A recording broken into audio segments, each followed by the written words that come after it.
Good evening, everybody. So, what I am presenting is on GIS. Currently, I am working as collector of Wardha district. This is a work which I had done in Amravati, which is the ex-president Pratibha Patil Madam's district. That's about 200 kilometers from Nagpur. So, just as a background, smart city is the topic of the day, of the evening.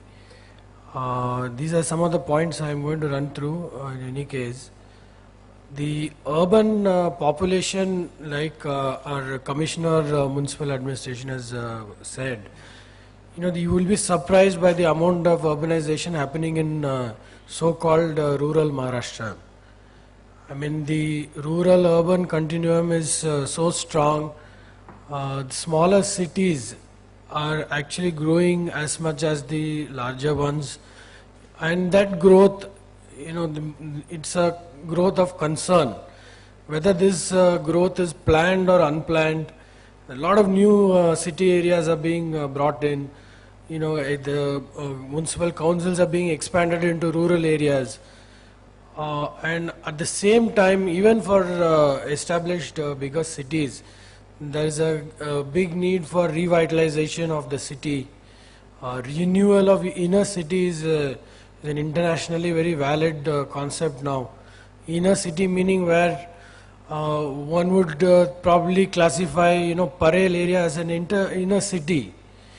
Parel, how it has gone from mills to malls and so on, is a kind of a revitalization of the inner city. How can you put back economy into a dying part of a city? So that is something of great concern to our Urban Development Department of Government of Maharashtra. Redevelopment, old buildings are torn down, new buildings come up, and how do you maintain this? If you have read today's papers, there's a lot of talk about heritage. We are talking about 100-year plus, city like Mumbai. So all these are very pertinent thing in how we deal with urban administration. But having mentioned Mumbai, you cannot, miss out on the word slum. Of course, we got the Oscar for Slumdog Millionaire, but not all the slum dogs are millionaires. So there is a lot of slums. Dharavi is a big problem. And are we going to allow new Dharavis to come up? So how are we going to control that? There are informal settlements, informal livelihoods, migration, homelessness, pollution, green areas are being swallowed up. Ecological balance is gone. So, and we have the head of BEST with us who's moderating the session. Traffic and transportation is a big nightmare for people who manage it and for the people who use it. If anybody's been to Pune past 10 years and has gone today, you'll know what I'm talking about. Now, where are the livelihoods? Where are the job opportunities? Are we going to redevelop everything into malls? And so where are the jobs going to go? Where are the unemployed going to go? Are we going to say, go leave the city? No, there is this only place for high tech and smart city, but is it equitable? Is the place for rest? Is the place for recreation, health? Is there a place to sleep, or is there a condition to sleep peacefully in a city? That's become a big problem. Housing, we have my good friend Mr. Sudhanshu here who looks at Mahada of Bombay. Housing, low-cost housing. Low-cost housing in Mumbai is a conundrum. What does that mean anymore? What is low cost in Mumbai? Nobody knows. So, as an urban administrator, we look at infrastructure, how to create new things, renewal. JNURM talks about renewing. It's not about really building, but taking cities and renewing them, putting life back into them. Maintenance is a big, planning maintenance is a big exercise. Utilities, its quality and continuity of providing utilities. And most importantly, social infrastructure. How are you locating education, health, and so on. Civic things like firefighting, disaster management. Mumbai floods was a big news a couple of years ago. I mean, is it, has it, if suppose it starts raining this monsoon very heavily, are we in a position to tackle it? We did flood mapping. I will talk about that very shortly. Do we have a map of the drainage of a city? How many cities in India have a drainage map? Do we have a watershed map of a city? Do we know about the urban watersheds? Most of us don't. Parking, pollution. So as an urban administrator, we have dynamic data, multiple agency, we have BSNL, water supply, electricity, and continuously each of them is planning something. And continuously somebody has to monitor them. Response also has to be fast. And to do all this, where do you generate the resources from? Basically, the urban bodies are supposed to support themselves. You'll be surprised. There's a lot of freedom in Indian urban governance. In Maharashtra, for example, we are very self-sustaining. A lot of money comes from government of India and Maharashtra government also. But the revenue generated in the city usually goes back to the city. You'll be surprised, in UK all the money goes to a central kitty and the government puts a formula and starts redistributing. So where do we have scope for generations?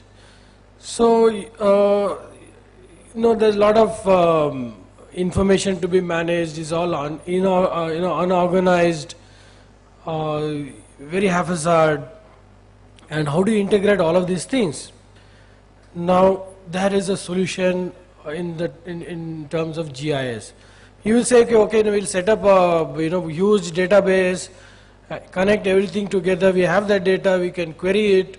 Then why do you need GIS?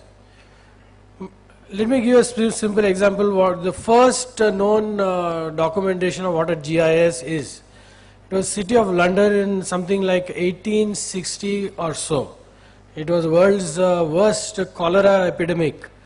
Thousands and thousands, industrial revolution started and people were just dying. No sanitation, there was no sewerage network. So people there was one gentleman who started marking out the locations in which he took a map of City of London and started mapping out where are the cholera deaths happening. So he started mapping them one by one. He found it was a circular pattern and it was all radiating from a single point. And he found and located that single point, and that was the source of the pollution in a way that was tackled. That is the power of geographical spatial data. What will never throw up in a tabular form, visually we can probably look at and understand these things much better. So it's a tool of information tracking and it's a tool of planning. As urban administrators, a lot of planning to be done, and it gives analytical metrics on a real-time basis. And the most importantly, it gives you a macro perspective of all those things which are happening. The thousands of things happening in real time, which are all actionable things. So how fast do we react? A smart city cannot be a smart city unless you can react quickly and intelligently to this. So there are like health indicators, there are events, citizens' needs can be mapped, pollution for example, crime which the Motorola head has mentioned. After what happened in Delhi, probably if you start mapping all the crimes against women, you will probably identify areas where things are happening. And maybe it is because if you put the utilities map on top of the crime map, probably you will realize that those roads don't have working street lights. So it is something about matching one data to another and finding out actionable points. Most importantly, are we going to provide an equitable growth for the urban economy? So revenue generation and resource allocation and so on are the advantages. So I'm straight away going to what we did with city of Amravati. Yeah, sure. So what we did is, first of all, we acquired the GIS data.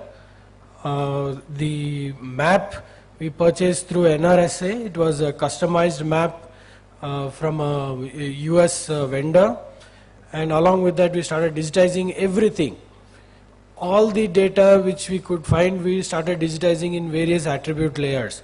We had town plan maps, we had like BSNL networks, MJP's water supply networks, we had road networks, street lights, street furniture, where are crossings of roads, you name it, and of course properties. So everything was, geo-referenced, put on the map was digitized, we geo-referenced it, ground truthing was done, so we know exactly where it was. Even we had a tree survey, so we can even start marking out the trees and find out how the tree cover has changed over the years. Everything was digitized, and I am quite happy to share with you, apart from Mumbai and Thane, which are very big cities, Amravati comes very close into the kind of richness of data capture. We captured almost 60 plus layers of attribute data. And there's social infrastructure, civil infrastructure, and so on. So we got basic database, maps, we digitize it, and then we have a web-based GIS application, and a geo database runs on a very heavy, we have the ArcGIS backend, and that is supported by a web GIS application, which is the front end in which the employees and the citizens will access it. So this is kind of a screenshot in which on the left side you can see all the layers, and within a minute, actually, with the permission of the chair, either now or towards the end, we can show you a small demo of 2 minutes of exactly how the software works. So we got property tax. Now, more than 20 to 30% of new buildings were simply not being reported by our field staff. It's a fact of the matter. So when we start looking at it from a satellite, no building can really escape. So we we are expecting about 20 to 25% capture of uncaptured building data. And this is integrated with the existing MIS. For example, the Commissioner of Municipal Administration has shown you the property tax module. This is going to be completely integrated with the property tax module, and we can show you how in the demo we can go down to any single spot and actually find out. I can choose as a commissioner of the corporation, one can choose an area and find out how many new buildings have come up, what are the property tax pendencies, and so on. And everything is going to be visual and easily trackable. Yeah, sure. And town planning, and this is again along with auto DCR, auto development control rules for building permissions, automated layout plans, and so on. So everything is going to be visually represented and shown on the maps. So these are all the maps which we will demonstrate shortly. Now the other thing is water supply. This I want to highlight because this is a very important issue. I'll just take a second to say that there is a 24/7 water supply in city of Amravati, and which is actually a very difficult task. And water losses are monitored, bulk consumption, individual monitoring, and water theft is also monitored using the GIS system.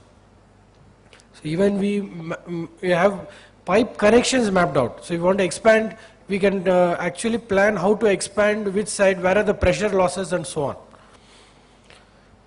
Electricity maintenance and road network widening, and so on.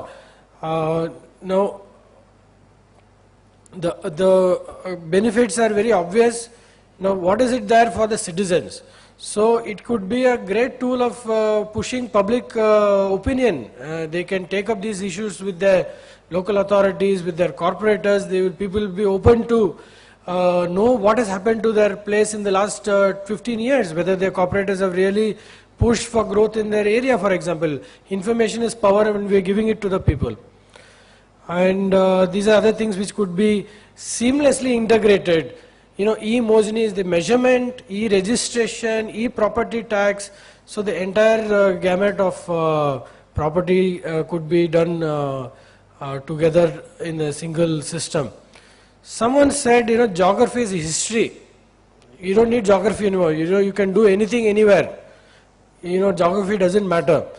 But we feel, you know, after using GIS to again unnecessarily coin a new word, G-governance, I think geography will help, you know, urban administration make history. It's been a great help. And with the permission of the chair, after all the speakers finish, we will demonstrate the software to you. Thank you.